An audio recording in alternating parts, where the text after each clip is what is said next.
कार्यक्रम के अध्यक्ष राव नदीम एडवोकेट के आदेश अनुसार ईद उल अजहा की पूरे देशवासियों को हार्दिक शुभकामनाएं। और इसी के साथ मैं चाहूँगा कि हमारे महबूब आलम साहब एडवोकेट जो किसी परिचय का मोहताज नहीं है वो आए और राव नदीम एडवोकेट साहब वे तमाम अवामी हिंद पार्टी के पदाधिकारीगण यहाँ पर साइट से मौजूद हैं। अब आप तमाम पत्रकार बंधुओं का मैं दिल की गहराइयों से हार्दिक अभिनंदन, हार्दिक आपका स्वागत करता हूँ कि आप अवामी हिंद पार्टी की जानिब से जो इन्विटेशन आपको दिया है आप उसके बुलावे पे यहाँ तशरीफ लाए हैं। मैं आपका हार्दिक अभिनंदन करता हूँ। उद्देश्य मकसद क्या है? ईद उल अजहा बकरीद का त्यौहार कल है और इनका मकसद सिर्फ इतना है कि देश में, हमारे प्रदेश में, हमारे इस शहर में आपस में सांप्रदायिक सौहार्द और भाईचारा कायम रहे। सिर्फ इस उद्देश्य को लेकर यहाँ आप पत्रकार बंधुओं को यहाँ कष्ट दिया है। अभी अभी पत्रकारिता दिवस शायद 30 अप्रैल को था, उसकी भी जो कि पार्टी या उस मजलूम जो सड़क के किनारे खड़ा है उसकी आवाज़ को आप कभी सत्ता तक पहुँचाते हैं, कभी सत्ता के गलियारों में पहुँचाते हैं। ये मैं आपको अवामी हिंद पार्टी की जानिब से आपको सलूट करता हूँ, आपको सलाम करता हूँ। जितनी शिद्दत की गर्मी में आप यहाँ मौजूद हैं, मैं उसका आपका दिल की गहराइयों से शुक्रिया अदा करता हूँ। मकसद सिर्फ ये था कि आपसे हमारे जो अवामी हिंद पार्टी के राष्ट्रीय अध्यक्ष हैं अली जनाब राव साहब आपसे कुछ वार्ता कर सकें और आप जो भी आपके जहन में कोई सवाल। साथियों, आज अवामी हिंद की प्रेस वार्ता क्यों रखी हमने? देश की हालात को देखते हुए और ईद उल जुहा की, कल ईद उल जुहा है, देश के अंदर भाईचारे के साथ बने, शांतिपूर्ण बने। अवामी हिंद पार्टी का सबसे पहले पैगाम है कल देश में सभी भाईचारे के साथ इस त्यौहार को बनाएं और जो हमारा संविधान का हक है वो हमारा कल बरकरार है। और मैं तमाम माइनॉरिटी के लोगों से भी अपील करता हूँ, आपके मीडिया के माध्यम से सफाई पे ध्यान रखें, अपने त्यौहार को शांतिपूर्ण बनाएं और सभी भाईचारे के साथ रहें। दूसरा, अवामी हिंद पार्टी 2-3 कार्य पर काम कर रही है। एक तो शिक्षा, पढ़ाई पे इतना मामला गंभीर हो रहा है कि पढ़ाई पे प्राइवेट स्कूलों में जो उनकी फीस है, जो उनकी वर्दी है, जो उनकी किताब कोर्स है, वो एक ही दुकान पे जिसको स्लिप लिख देंगे उससे भी मिलेगा। किसी भी कितनी पार्टियों की सरकार बनी केंद्र में, प्रदेश में, इसमें किसी ने आज तक गौर नहीं फरमाया। हम चाहते हैं पढ़ाई बच्चों की फ्री शिक्षा हो, सरकार इस पर गौर करे। यही अस्पतालों का हाल है। सरकारी अस्पतालों में इलाज नहीं, सरकारी अस्पतालों में दवाई नहीं, प्राइवेट नर्सिंगों को रेफर कर देते हैं। वो भी जो जिस नर्सिंगों को कौन सा स्टोर पर पर्चा लिख देंगे उसी स्टोर पर दवाई मिलेगी, दूसरी मिलती नहीं। सरकारी अस्पतालों का ये है कि बाहर की दवाई लिखते हैं। तो इसमें क्योंकि सरकार काफ़ी बनी आज़ादी के बाद केंद्र में, प्रदेश में, लेकिन इसमें कोई गौर नहीं करा गया। इसमें हम चाहते हैं, सरकार से मांग करते हैं कि इस पर कंट्रोल करें और अवामी हिंद पार्टी की जब सरकार बनेगी पढ़ाई, इलाज बिल्कुल पूरे देश के अंदर फ्री किया जाएगा। ये हमारी आपसे अपील है, चाहता है, क्योंकि राष्ट्रीय अध्यक्ष जी बैठे इसलिए अपनी बात ज़्यादा छोटी करते हुए मैं आपसे अपील करता हूँ। और कल की ईद की मुबारकबाद सभी प्रदेशवासियों को और देशवासियों को आदि मुबारकबाद। चौधरी मेहरबान अली साहब और आप लोग इस कार्यक्रम में आए, इस कार्यक्रम की शोभा बढ़ाई, मैं आप लोगों को धन्यवाद करता हूं।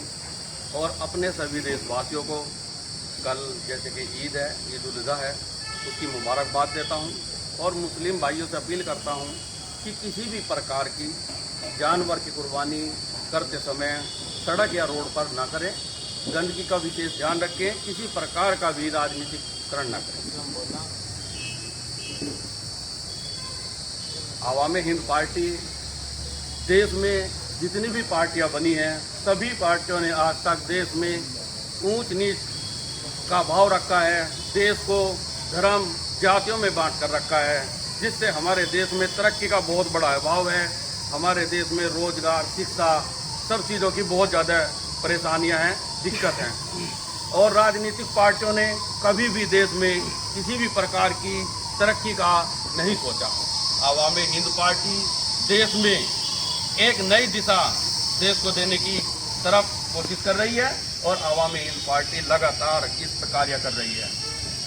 देखिए, आज से पहले भी त्यौहार आए हैं, लेकिन अब देखा जा रहा है कि जब भी कोई त्यौहार आता है किसी भी समुदाय का, उसमें रणनीति चमकाने का कार्य जाति किया जाता है। अभी संगीत सोम का बयान आपने सुना भी होगा, उसके बारे में क्या है? देखिए, हमारा जो देश है, जैसे एक गुलिस्ता होता है, अलग अलग बागों के अगर अलग अलग फूल खिलते हैं, इसी प्रकार हमारा देश है। हमारे देश में अनेकता में होते हुए भी एकता है, जिसमें हर धर्म, हर जाति के लोग रहते हैं। ऐसा हमें कोई बयान नहीं देना चाहिए जिसमें किसी भी धर्म के, किसी भी भाई को, किसी भी भावना को, धर्म को ठोस पहुँचे। हम सबको मिल के रहना चाहिए। इस साल में कल ईद उल अज़हा बनाया जाएगा 3 दिन तक के, उसके बाद फिर शिवरात्रि का माहौल हो जाएगा, कांवड़ चलेगी, तो इसमें किस तरह से जो है भाईचारा संदेश नेताओं को देना चाहिए और किस चीज़ से बचना चाहिए? देखिए, मैं सभी देशवासियों को कहना चाहता हूँ, अगर देश में तरक्की चाहते हो, देश में शिक्षा चाहते हो, रोजगार चाहते हो, अपने देश का सच में विश्वगुरु बनाना चाहते हो, तो धर्म से थोड़ा हटना पड़ेगा। जिन भाइयों का भी धर्म है, सबके धर्मों का हम लोगों को सम्मान करना पड़ेगा। जितने भी महान पुरुष हैं देश में, हम सबको उनका सम्मान करना पड़ेगा। देश में बहुत ही घटिया राजनीति चल रही है। सभी लोग अपनी अपनी राजनीति चमकाने के लिए कोई किसी के धर्म को टारगेट करता है, कोई किसी के महान पुरुष को टारगेट करता है। ये बहुत गलत है। मैं इसकी कड़े शब्दों में निंदा करना चाहता हूँ।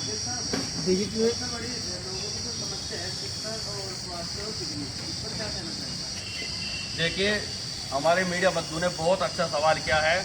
ये सवाल होने भी चाहिए और पुटअप लगातार होने चाहिए। हमारे देश के हर नौजवान को और मीडिया को भी हर नेता से केवल एक ही सवाल करना चाहिए, हमारे बच्चों के लिए शिक्षा फ्री कैसे होगी, कैसे हमें बिजली मिलेगी, कैसे हमें रोजगार मिलेगा। ये नहीं होना चाहिए कि धर्म के मामलों को बीच में लिया। रोजगार के बारे में भाई साहब ने सवाल किया है। इस देश में किसी भी चीज़ की कोई कमी नहीं है, लेकिन क्या करें, देश की राजनीति बिल्कुल इतनी घटिया स्तर की चल रही है या चलती आ रही है। नेताओं को अपना घर भरने से ही फुर्सत नहीं है। आम लोगों के बारे में क्या सोचें? उत्तर प्रदेश की सुरक्षा क्या कहना है? नहीं, देखिए, उत्तर प्रदेश की सुरक्षा ठीक है, अच्छी है, लेकिन ऐसा नहीं होना चाहिए कि किसी भी वर्ग के साथ मॉब इशू वगैरह नहीं होना चाहिए। देखने में आ रहा है कहीं पुलिस लड़कों के साथ बलात्कार हो रहा है, तो कहीं हो रही है, लगातार इस तरह की घटनाएं प्रकाश में आ रही है। तो क्या उत्तर प्रदेश सरकार क्या है? देखिए, मैं उत्तर प्रदेश सरकार से अनुरोध करना चाहता हूँ उनसे, किसी भी धर्म को या किसी भी की बहू बेटी हो, चाहे दलित हो, मुस्लिम हो, सिख हो, ईसाई हो, किसी के साथ भी अन्याय नहीं होना चाहिए, इंसाफ होना चाहिए। और अगर कोई लोग इस प्रकार का शोषण करते हैं या इस तरह की हरकत करते हैं, उनके खिलाफ कानूनी कार्रवाई होनी चाहिए और कठोर होनी चाहिए, मतभेद नहीं होना चाहिए। अध्यक्ष जी, अभी आज की तारीख में जो चल रहा है मामला, जो माहौल चल रहा है, तो आपकी पार्टी का क्या स्टैंड है? देखिए, आज का माहौल जो है, देश में धर्म की राजनीति ज़्यादा चल रही है। और मैं देखो युवा हूँ, तो मैं सभी से अपील करना चाहता हूँ, देश के सभी युवाओं से, कि इस तरह की कोई भी घटना ना घटे।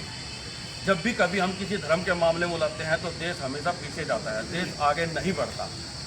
कोई भी नेता हो, मैं फिर यही बात कहना चाहता हूँ देश का, उससे केवल एक ही सवाल करो आप, हमें रोजगार कैसे दोगे, हमें शिक्षा कैसे दोगे। सरकार की बुलडोजर व्यवस्था पर क्या कहना है सर? नहीं, बुलडोजर व्यवस्था देखिए, इसमें सुप्रीम कोर्ट ने अपना बोला है, सुप्रीम कोर्ट ने उसके अंतर्गत ही काम करना चाहिए, गलत नहीं करना चाहिए। आगामी 2027 को लेकर विधानसभा की तैयारी और कोई नहीं बोलने आवामी पार्टी का क्या रोल रहेगा आगामी 2027 के लिए? 2027 के चुनाव में आवाम हिंद पार्टी यूपी के सभी विधानसभा सीटों पर चुनाव लड़ेगी। क्या किसी पार्टी का गठबंधन या नहीं, गठबंधन हो सकता है, वो तो वक्त की बात है। अध्यक्ष जी, आपने इसमें मांग की है कि सरकार को चाहिए कि प्रत्येक व्यक्ति को रोजगार देने की व्यवस्था करे। पहले तो रोजगार की क्या परिभाषा आपके अनुसार से, और अगर दूसरा, अगर आपकी सरकार आती है तो सबको कैसे रोजगार देगा? देखिए भाई साहब ने सवाल किया है कि सबको रोजगार कैसे दिया जाएगा। हमारे देश में किसी भी चीज़ की, मैंने अभी बोला है, कमी नहीं है। क्या हमारा देश 27-28% टैक्स लगा रहा है? पैसा नहीं हो रहा, पैसा नहीं आ रहा है, लगातार पैसा आ रहा है। लेकिन मैंने बोला है कि राजनीतिक लोगों को अपना ही घर बनने से फुर्सत नहीं है। एक एक नेता 500-500 हजार करोड़ रुपए, जो एक बार का विधायक है, एक बार का मंत्री है, एक बार का नेता है, उनसे कोई ये पूछने वाला नहीं भाई तुम पे 1,000 करोड़ रुपए कहाँ से आ रहे हैं। आम जनता पे किसी पे 10 लाख रुपए उसके खाते में आ गए तो इनकम टैक्स की, आउट टैक्स, सारे विभाग एकदम इकट्ठे हो जाते हैं। इनकी जांच क्यों नहीं होती? मैं तो सरकार से मांग करता हूं इस तरह के लोगों की जांच होनी चाहिए। आप सरकार में रोजगार किसे कहते हैं? भाई साहब ने रोजगार की परिभाषा पूछी है कि रोजगार कैसे देंगे। रोजगार की परिभाषा क्या है? क्या सरकारी नौकरी कोई रोजगार क्या है? नहीं, ऐसा कुछ नहीं है कि सरकारी ही नौकरी रोजगार है, ये कोई परिभाषा नहीं है। जैसे कि अगर हम पढ़ाई करते हैं तो पढ़ाई का मतलब ये नहीं है कि हमें नौकरी ही करनी है, काम नहीं। रोजगार का जैसे इन्होंने क्वेश्चन किया है, और वो क्या है, आपने रोजगार आप किसी भी फील्ड में अपना काम कर सकते हो, उसमें सरकार की सपोर्ट होनी चाहिए। अक्सर देश में लोग जो पार्टी जब सत्ता में आती है तो बड़े बड़े सपने दिखाती है कि 15 लाख खाते में आएंगे, आवास बन जाएंगे।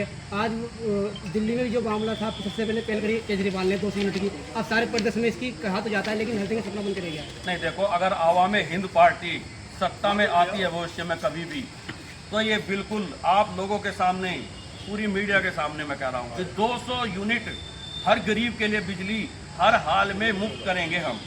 तो नवीन भाई, जैसे अभी आपने कहा कि 200 यूनिट बिजली मुफ्त करेंगे, तो क्या भारतीय जनता पार्टी और क्या बोलते हैं आम आदमी पार्टी की नीतियों पे चलते हुए क्या फ्री की रेवड़ी की प्रथा आवाम हिंद पार्टी की शुरू करेगी? नहीं, ऐसा तो नहीं है कि फ्री की रेवड़ी है। अगर कोई आदमी परेशान है, शोषित है, होता है, बहुत आदमी ऐसे भी होते हैं जो कि दवाई के भी पैसे नहीं है, अगर सरकार उनकी मदद कर रही है तो इसमें क्या गलत है? देखिए, हर चीज़ का तरीका है। अगर सरकार करना चाहे तो 1 साल में हकीकत में देश से गरीबी दूर कर सकती है, अगर भेदभाव ना हो, किसी प्रकार का जातिवाद का भेदभाव ना हो, किसी वर्ग का भेदभाव ना हो, हम हर इंसान को एक नीति से देखें और एक आंख से देखें तो सब चीज़ हो सकती है। ऐसा कुछ नहीं है। बाकी देश भी हैं जो हमसे बहुत आगे हैं, किसी नीति पे तो आगे होंगे, कुछ तो किया ही होगा उन्होंने। आज की आर्थिक स्थिति को देखते हुए सरकार महीने में 2 बार राशन जारी करेगी। आज की आर्थिक स्थिति देखते हुए सरकार 2 बार दे रही है राशन। 2 बार राशन 2 बार दे रही है। ठीक है, राशन दे रही है सरकार का अपना स्टैंड है, किसी की सत्ता है तो वो करेगा ही अपना उसका। ठीक है, ऑपरेशन सिंदूर जातिवाद को खत्म करने के लिए ऑपरेशन सिंदूर बहुत शानदार है। हमारे वीरों ने बहुत अच्छा किया है, दुश्मन के घर में जाके उन्हें मारा है, ये बहुत अच्छी बात है और आप सभी के लिए इसकी मुबारकबाद। राष्ट्रीय अध्यक्ष महोदय, जातिवाद को खत्म करने के लिए आवाम हिंद पार्टी किस तरह के कदम उठाएगी? भारतीय जनता पार्टी का सिंदूर पहुँचाने की बात कर रही है। जी भाई साहब, क्या कहा था? जातिवाद का एजेंडा खत्म करने के लिए जातिवाद का जो एजेंडा है, अगर सरकार में हम सत्ता में आते हैं, हम हर इंसान को एक तरीके से देखने लगे, अपने अंदर इतना भाव कर ले कि कोई दलित है तो हम उसे गले लगा सके, और कोई छोटी बिरादरी का भी है या कोई है भी किसी भी तरह का छोटा वर्ग का, शोषित वर्ग का है, हम सबको गले लगाएं तो ये अपना आप खत्म हो जाएगा। ऑपरेशन सिंदूर की कामयाबी से सरकार जो है बहुत खुश है और घर घर सिंदूर भेज रही है। ये सरकार का अपना स्टैंड है, ठीक है, अच्छी बात है। आने वाले विधानसभा चुनाव में क्या आपकी पार्टी चुनाव लड़ेगी? हाँ, आवाम हिंद पार्टी प्रदेश के सभी विधानसभाओं पे चुनाव लड़ेगी। सबसे मेन मुद्दा क्या रहेगा? सबसे मेन मुद्दा रहेगा रोजगार, महंगाई, शिक्षा, चिकित्सा फ्री होनी चाहिए। इन्हीं मुद्दों पर तो सभी पार्टी चुनाव लड़ रही है। आवामी हिंद पार्टी के पास अलग क्या है? देखिए, सब पार्टियां चुनाव लड़ रही हैं, लेकिन आप बताइए क्या पिछले 78 सालों में गरीबी दूर हुई है? क्या हमारी मूलभूत परेशानियां दूर हो पाई हैं? हमारे मौलिक अधिकार मिल पाए हैं? आज भी हमारे देश में अगर कोई दलित है तो उसे घोड़ी पर नहीं चढ़ने दिया जाता, कोई मुस्लिम है तो उसकी मुंह लिंचिंग कर दी जाती है, कोई पिछड़े वर्ग का है तो उसे बहुत चीज़ों में सामना करना पड़ता है। अच्छा, बहुत बहुत धन्यवाद आपसे, धन्यवाद। फोकस कर रहे हैं। पेशेंट जा रहा है अस्पताल में, एडमिट करा, दवाई लिख दी तुरंत बाहर स्टोर की, वो उनकी कमीशन होती है, जहाँ वो लिखेंगे वहीं मिलती है। तो मैं चाहता हूँ, मैं मौजूदा जिलाधिकारी से भी अपील करता हूँ और सरकार उत्तर प्रदेश सरकार से भी कहना चाह रहा हूँ कि जो पकड़े जाएँ उनको दोबारा उनको ना खोला जाए, उनको सीज कर दिया जाए, उनके खिलाफ मुकदमा लगा के जेल भेजा जाए।